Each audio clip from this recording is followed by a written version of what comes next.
Entre un cavalier et son cheval, il se passe quelque chose d'absolument fascinant, d'invisible. On a tous un peu cette image en tête.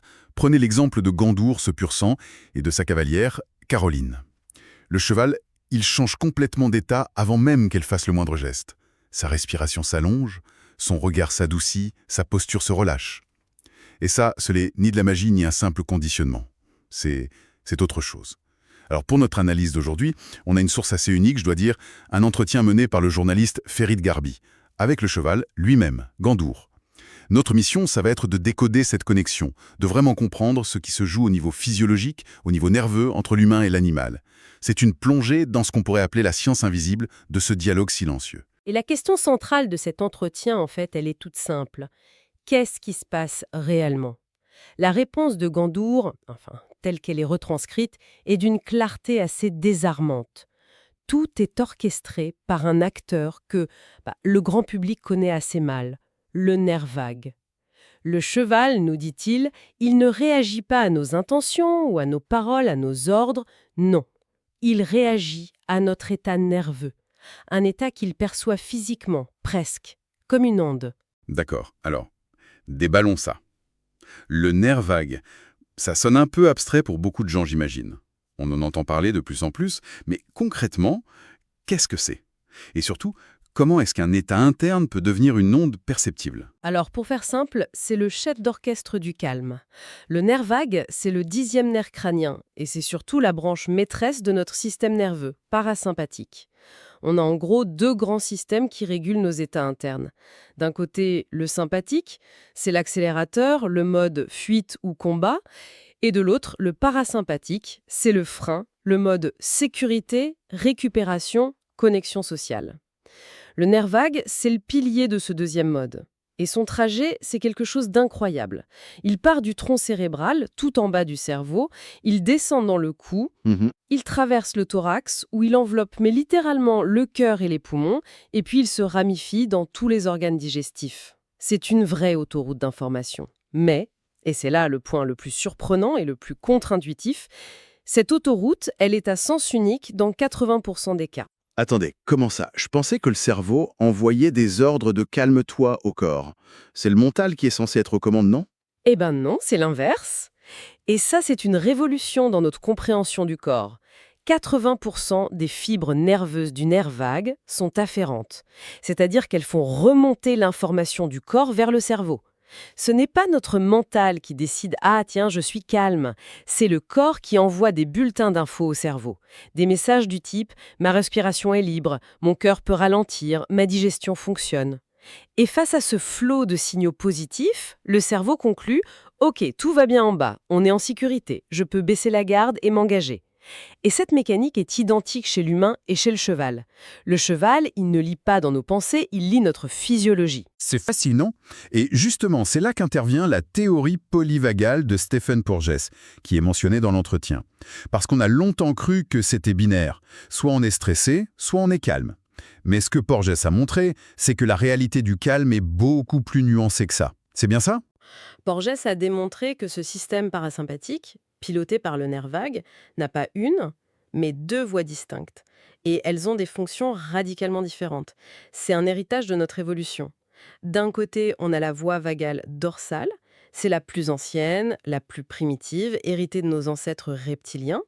C'est la voie du figement, de l'immobilisation face à un danger de mort. Quand elle s'active, le corps se débranche, l'énergie s'effondre. Et c'est ce qui explique, selon Gandour, qu'un cheval qui paraît immobile, il n'est pas forcément calme. Il peut être figé, absent, complètement écrasé nerveusement. Ah oui, c'est une nuance énorme. Un cheval qu'on croit sage peut en fait être en état de choc. D'accord. Donc si la première voie, c'est le mode off reptilien, ça veut dire qu'il y en a une autre qui est plus relationnelle. Plus évoluée, précisément, c'est la voie vagale ventrale.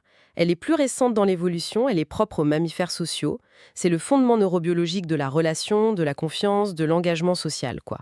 Quand les cavaliers parlent de connexion, de sentir leur cheval, ils décrivent sans le savoir l'activation simultanée de leur nerf vague ventral et celui de leur cheval. Ce n'est pas juste une jolie idée, c'est un phénomène biologique. Un état de sécurité partagé activement co-construit. Ce qui veut dire qu'on peut objectiver cet état, le mesurer. L'entretien avec Gandour donne des indicateurs physiologiques très concrets. Il parle du cœur comme du grand baromètre. Tout à fait. Et là, on touche à un point essentiel.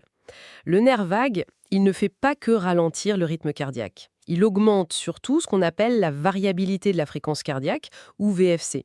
C'est la capacité du cœur à adapter très finement l'intervalle entre chaque battement. Une VFC élevée, c'est le signe d'un système nerveux souple, résilient, capable de s'adapter.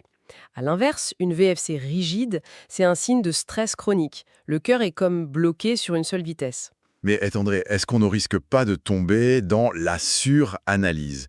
Beaucoup de cavaliers diraient que c'est juste du feeling, un bon cavalier sans son cheval. Est-ce qu'on a vraiment besoin de mesurer la variabilité cardiaque pour arriver à ce résultat? C'est une excellente question parce qu'elle va au cœur du sujet. La science, elle ne remplace pas le feeling, elle l'explique. Ce que le cavalier appelle sentir son cheval, c'est la perception intuitive de ces micro-signaux.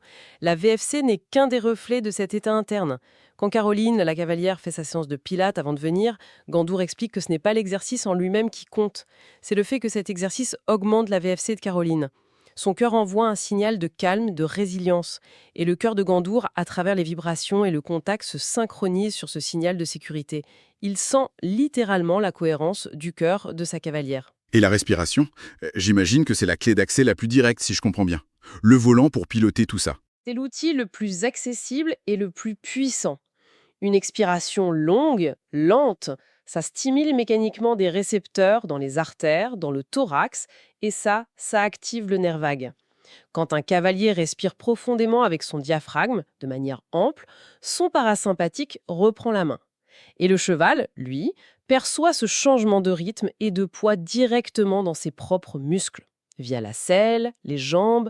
Ce n'est pas une interprétation, c'est une sensation purement physique. Une respiration haute et saccadée, ça communique le danger.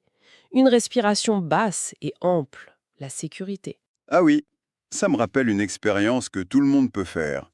Essayez de vous approcher d'un chat un peu craintif. Plus on est tendu, plus on est focalisé sur le but de le caresser, plus il recule. Et dès qu'on se détend, qu'on respire et qu'on oublie un peu notre intention, il finit par venir de lui-même. C'est le même principe en fait. Il ne réagit pas à l'intention, mais à l'état. C'est exactement ça. Et Gandour ajoute un autre indicateur, la digestion.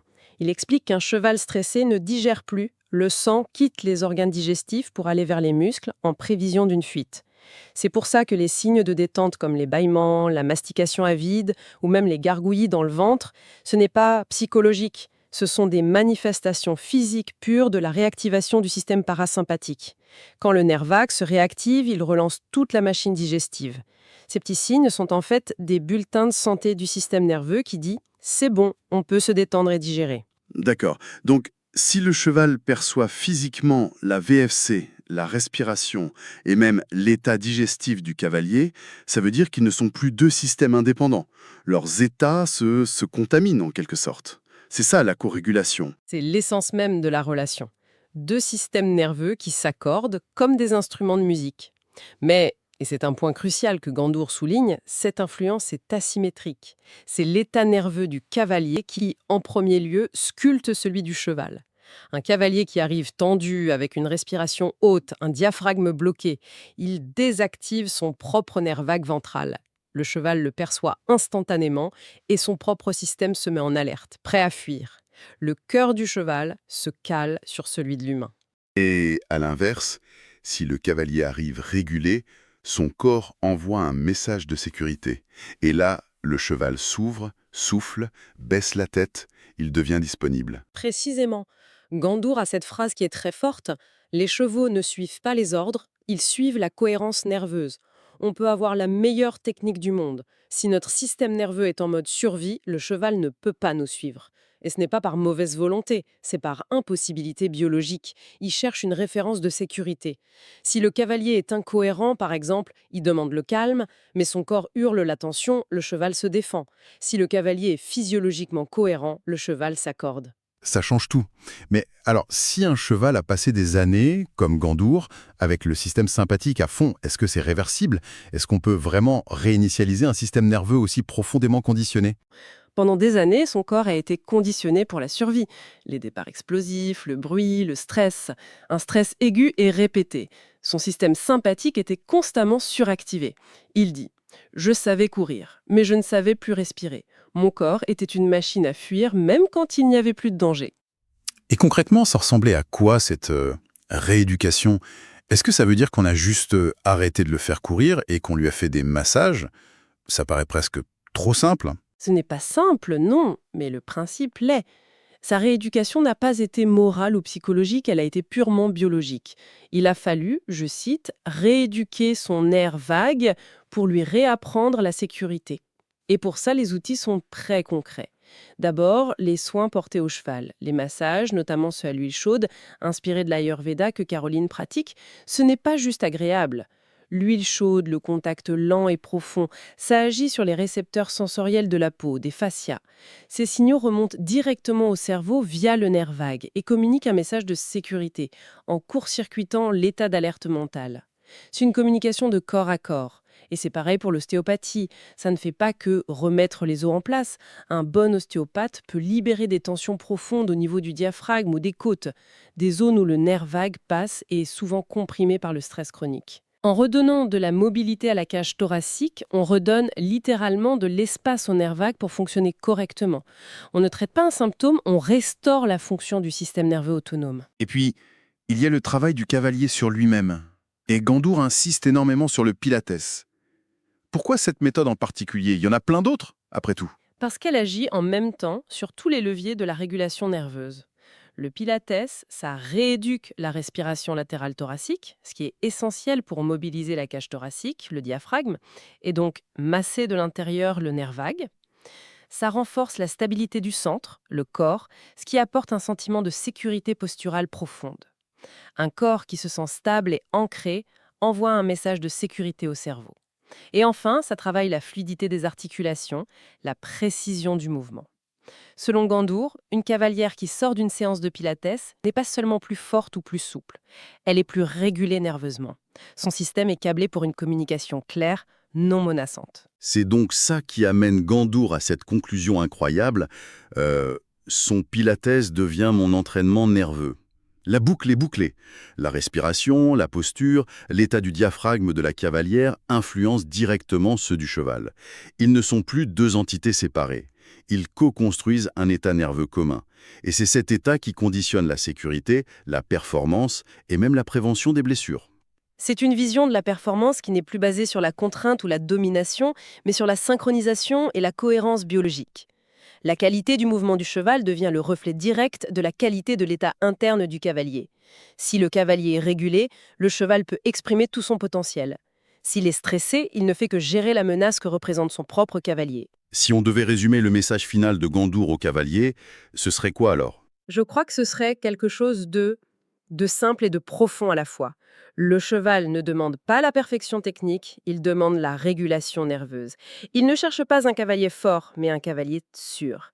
Parce que la sécurité, ce n'est pas un concept mental, c'est un état physiologique. Donc au final, ce que Gandour nous dit, c'est que la vraie équitation, elle ne commence pas dans les mains ou les jambes, mais dans la respiration. C'est quand deux souffles s'accordent et que deux cœurs ralentissent ensemble. Ce qui soulève une pensée finale, une question qui dépasse largement le monde de l'équitation. Si notre état nerveux interne, notre stress ou notre calme, se transmet avec une telle clarté, une telle immédiateté à une autre espèce, capable de le décoder sans le filtre du langage, Alors que communiquons-nous en permanence et de manière totalement inconsciente aux autres humains qui nous entourent, dans notre vie quotidienne, au travail, en famille, avec nos amis? Est-ce que la tension qu'on ressent dans une réunion ne vient pas de la respiration bloquée d'une personne? Est-ce que le sentiment de sécurité qu'on éprouve avec un proche n'est pas simplement son système nerveux qui invite le nôtre à se calmer? Cette corrégulation n'est peut-être pas seulement l'apanage de la relation entre un cavalier et son cheval, c'est peut-être le langage invisible et qui sous-tend toutes nos interactions.